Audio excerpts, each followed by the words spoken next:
The Battle of Holowczyn or Holofzin or Golovchin was fought between the Russian army, led by Field Marshal Boris Sheremetyev, and the Swedish army, led by Charles XII of Sweden, only 26 years of age at the time. Despite difficult natural obstacles and superior enemy artillery, the Swedes were able to achieve surprise and defeat the numerically superior Russian forces. Reportedly it was Charles's favorite victory. Prelude. After dealing with Saxony Poland, Charles was ready to take on his remaining enemy in the Great Northern War, Russia. The best route into the Russian heartland was along the Continental Divide from Grodno to Minsk in Smolensk. From there, Moscow could be reached without having to cross any major rivers. Charles chose instead a straighter, but more difficult, route, over the Berezina and Drut rivers. The army was moved from its winter camp near Radoskivica in June 1708. The movement was plagued by poor road conditions and weather.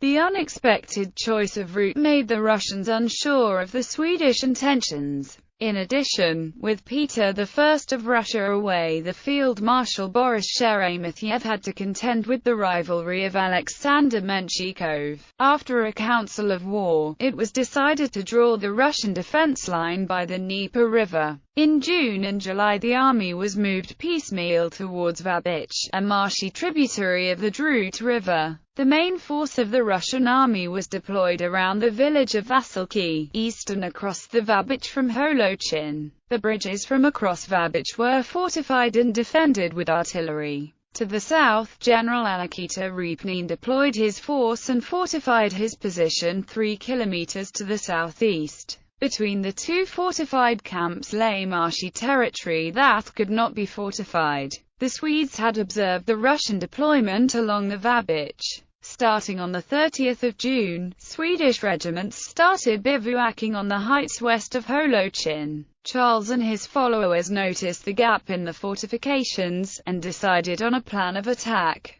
Crossing the marshy area between the two Russian camps would not only be an unsuspected move, but would also serve to divide the enemy force in two. To ensure success, the attack was to be carried out in the darkness of night. The battle. At midnight on the 4th of July the Swedes started moving quietly towards the river. Infantry carried fascines to help them traverse the waterlogged ground before crossing the Vabich on leather pontoon bridges. However, heavy rainfall made the pontoons too heavy to carry. They were left behind. At 2:30 the Russian alarm was raised as Swedish artillery started bombarding the opposite river bank. Swedish success would depend on how many troops could cross the river without the aid of pontoons before the enemy forces could arrive. Charles, as so often, led the charge personally, by wading across the water in front of his men. After forming with difficulty on the boggy far bank, the Swedes began to advance through the marsh. Meanwhile, fascines were laid on the river banks to assist the cavalry's crossing. Both the engineers and the Swedish vanguard began to be targeted by Repnin's artillery. General Repnin soon saw the danger of a Swedish wedge forming between the two Russian positions, and ordered his men to decamp and head north toward Sheremetyev.